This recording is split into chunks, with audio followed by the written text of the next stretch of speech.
Depuis 10 ans, il est le directeur du programme de recherche en neurosciences de l'Institut Hôpital del Mar de recherche médicale de Barcelone. Et il a mené avec le docteur Mara Diersen une des premières études cliniques à visée thérapeutique pour les personnes atteintes de trisomie 21. Bonjour docteur de la Torre. Bonjour. Bienvenue. Merci beaucoup d'avoir accepté de répondre à nos questions. Merci de m'inviter. Je vous en prie. Pour commencer, est-ce que vous pourriez nous parler un petit peu de comment a débuté votre intérêt scientifique pour la trisomie 21, qu'on connaît aussi sous le nom du syndrome de Down? Oui, tout juste par hasard. 10 ans à peu près, peut-être, il y a 9 ans. Tout juste, un groupe du CNRS à Paris, qui était lidéré par Jean-Maurice Delabarre, avait publié un article où ils avaient démontré qu'un extrait de thé vert était capable d'une certaine façon d'améliorer le phénotype cognitif de modèles qui sont importants pour la trisomie 21.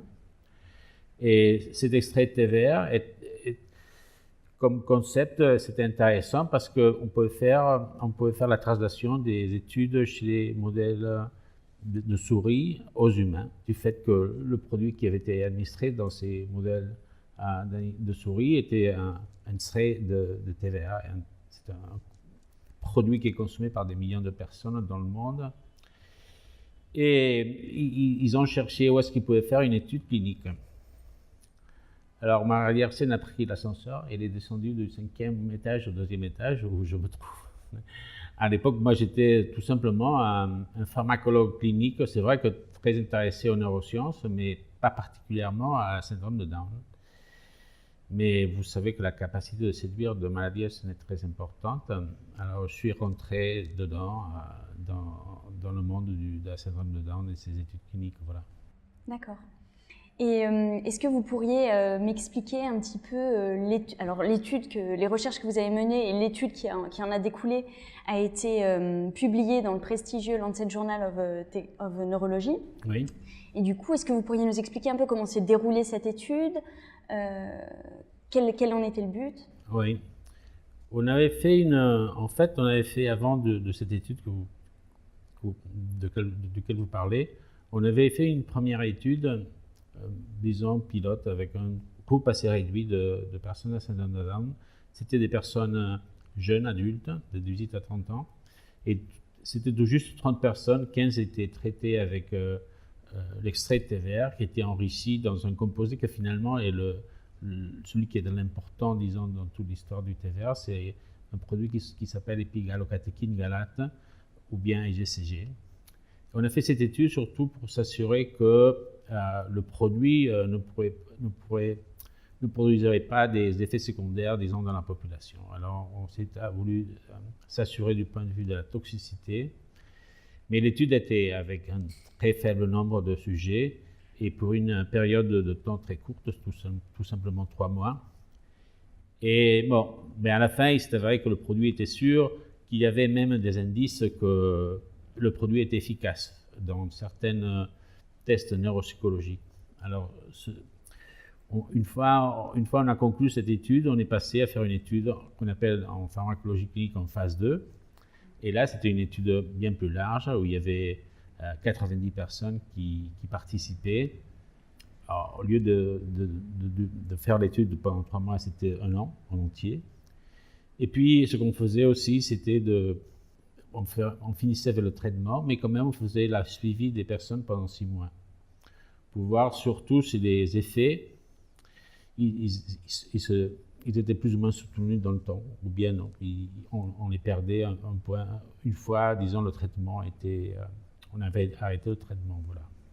Ce qu'on a fait, et ça c'est à nouveau des histoires qui viennent des modèles de souris, non seulement on a donné un extrait de thé vert, mais aussi ce qu'on a fait, c'est de faire de la stimulation cognitive. Ceci veut dire que les personnes qui participaient à l'étude devaient 3 fois par semaine, pendant 1 heure, ils devaient se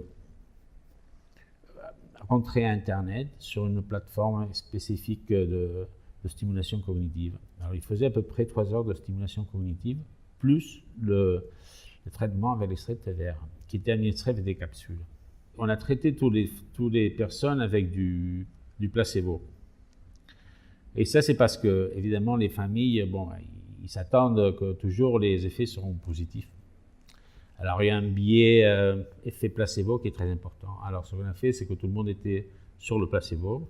Et après un mois, ils ont été randomisés, ils ont été séparés dans les, disons, les deux branches du traitement. Celle qui est, ou bien faisait seulement de la stimulation cognitive, ou bien faisait de la stimulation cognitive et de l'ECG. Alors, à 3 et à 6 mois, on a fait et aussi à 12 mois, on a fait des évaluations neuropsychologiques, voir sa fonction cognitive, qu'est-ce qui se passait. Avec l'aide des parents aussi, on a fait des évaluations, disons, point de vue fonctionnel. Qu'est-ce qui se passait le jour de ces personnes-là? Non seulement si c'était la mémoire qui allait mieux, mais si les gens étaient plus autonomes, ils étaient capables de faire des choses qui, dans le passé, étaient plus difficiles à faire, etc. Bon, on a fait ça pendant 12 mois. C'est vrai qu'aussi, on a offert à la moitié à peu près des gens qui participaient à faire des explorations de neurophysiologie et neuroimagerie, surtout parce que nous, on voulait s'assurer que les effets qu'on était en train de mesurer avec les tests neuropsychologiques se traduisaient avec des changements dans le cerveau. Sinon, ça n'allait pas. Alors, il y avait, disons, 3 conditions pour définir le concept efficacité dans ces études. Une, c'était qu'il y avait une amélioration, disons, de la fonction cognitive. L'autre, que les personnes étaient plus fonctionnelles. Et que tout ça se passait parce qu'il y avait des changements mesurables dans le cerveau, dans la physiologie, disons, du cerveau. Alors, s'il y avait ces 3, disons, composés d'efficacité qui étaient là, on pouvait dire que le traitement était efficace. Et c'est ce qui s'est passé. Après, ce qui est intéressant, c'est qu'on a arrêté le traitement, tel que j'ai dit, et on a fait la suivi pendant 6 mois de ces personnes. Parce que nous, on était vraiment intéressés à voir si les effets-là, ils continuaient dans le temps ou bien ils disparaissaient, parce que notre expérience dans le passé, avec l'étude qu'on a fait, cette étude pilote avec 30 personnes, c'était que quand on a arrêté le traitement, on a quand même fait la suivi de ces personnes pendant 3 mois, et les effets étaient disparus. Mais nous, on croyait que du fait de combiner la stimulation cognitive avec l'extrait de thé vert, les effets seraient soutenus dans le temps, et c'est ça qui s'est passé. D'accord. Et du coup, c'était quoi les améliorations que vous avez pu voir concrètement? Moi, je crois que le plus intéressant, c'est surtout, il y a 2 domaines cognitifs qui se sont améliorés. L'un, c'est ce qu'on appelle les fonctions exécutives. C'est des fonctions du cerveau qui se trouvent ici dans le cortex préfrontal et qui ont à voir avec notre capacité de prendre des décisions. Le jour, très simple, je dois descendre, je dois prendre le bus, 1 heure plus tard, je dois être là. Votre capacité aussi un peu de planifier, qu'est-ce que vous allez faire pendant la journée. Aussi de vous rappeler non seulement qu'est-ce que vous allez faire aujourd'hui, mais que vendredi, vous avez un rendez-vous avec l'école de musique ou quoi que ce soit. Non? Alors, ce qu'on a vu, c'est que les gens avaient plus de mémoire et ils étaient plus capables d'être autonomes du fait que ces fonctions exécutives s'étaient améliorées. Voilà. D'accord. Et ça, c'est aussi la perception générale des familles quand on demande qu'est-ce que vous en pensez de l'extrait de thé vert comme traitement, qu'est-ce que vous voyez sur vos enfants? Ben, on voit ça, qu'il est plus indépendant, plus capable de faire des choses que dans le passé, c'était plus compliqué, qu'il fallait les répéter ou bien les rappeler qu'il fallait faire ça, quoi ou ça. C'est vrai qu'il y a eu aussi des changements au niveau du cerveau qui, d'une certaine façon, sont en concordance, je ne sais pas si c'est le mot correct, mais qui d'une certaine façon sont d'accord avec les changements que l'on voit le jour de ces personnes-là. Alors il y a une autre étude qui est en train qui a été commencée, qui est cette fois sur une population pédiatrique, donc c'est l'étude Perseus. Est-ce que vous pourriez me dire à quelle phase est cette étude et comment ça va se dérouler? Bon, quand nous on a fait autant l'étude en phase 1, cette étude pilote avec 30 personnes, comme l'étude TESDAT avec 90 personnes, on a travaillé seulement avec des personnes adultes avec le syndrome de Down. Et on a vraiment ciblé une fourchette de 18 à 30 ans. On ne voulait pas des gens plus âgés parce qu'on ne voulait pas mélanger, disons, le phénotype cognitif des personnes avec le syndrome de Down avec des problèmes neurodégénératifs qui apparaissent plus tard, un peu comme la maladie d'Alzheimer. On voulait éviter ça.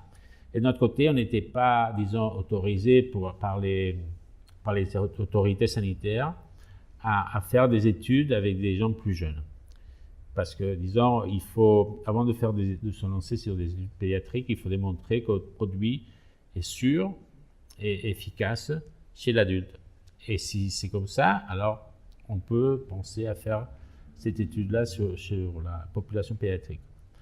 En fait, nous étions très intéressés à faire l'étude chez la population pédiatrique parce que, disons, la façon d'agir, le mécanisme par lequel agit le GCG, et il y en a plusieurs, mais peut-être le plus important, c'est avoir notre capacité d'améliorer la capacité de connecter les différentes régions du cerveau et les neurones. Et c'est cette capacité de connecter qui nous permet d'apprendre, d'être capable plus tard de nous rappeler qu'est-ce qui s'est passé hier.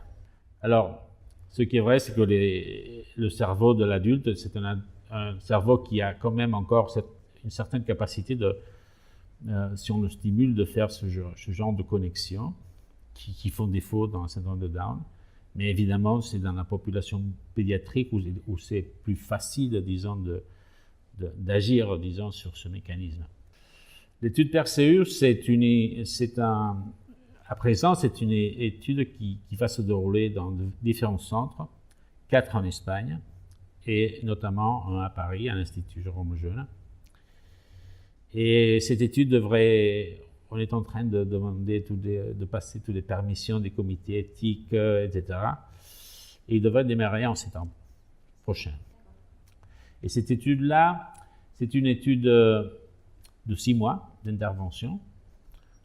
Cette fois-ci, il n'y a pas de stimulation cognitive pour 2 raisons. Une, parce que l'objectif principal, parce que c'est très important pour les familles, c'est de s'assurer qu'il n'y a pas des effets secondaires chez les enfants. Secondairement, on s'intéresse à l'efficacité du traitement. Mais disons, ce qui est le plus important, c'est disons, les aspects, disons, effets secondaires. Cette fois-ci, code de GCG, parce que cette fois-ci, au lieu de travailler avec les extraits de TVA, comme dans le passé, on va travailler avec un produit qui a été développé par un laboratoire qui s'appelle Grandfontaine, qui est un produit où il y a seulement, c'est un produit diététique où il y a seulement que de l'EGCG. Et pour nous, en plus, c'est plus intéressant parce que quand on parle de l'extrait de TVA, il y a beaucoup de composés qui sont là, présents dans cet extrait, non? Et même si on est convaincu que c'est l'EGCG le responsable des effets, on est quand même là dans un mélange, dans un flou de beaucoup de composés. Alors, faire l'étude seulement avec l'EGCG, c'est très important. Parce que c'est une façon vraiment de dire c'est ce composé-là qui est le responsable des effets. Un point, c'est tout. Il n'y a pas d'autre chose dans le thé vert qui participe, disons, aux effets. Non? Et comme dans les études précédentes, on va arrêter le traitement à 6 mois, mais on va quand même faire la suivi des enfants qui participent pendant 3 mois additionnels. C'est-à-dire l'étude en tout va durer 9 mois. D'accord. Et c'est des enfants de 6 à 12 ans qui vont participer. Docteur de la Torre, merci beaucoup d'être venu. Merci pour toutes vos explications extrêmement intéressantes. C'était un plaisir. À vous qui avez regardé cette vidéo, si vous avez besoin de davantage d'informations, vous pouvez aller regarder sur le site www.grandfontaine.eu. Et si vous avez des questions, surtout n'hésitez pas, contactez-nous sur info@grandfontaine.eu. Merci.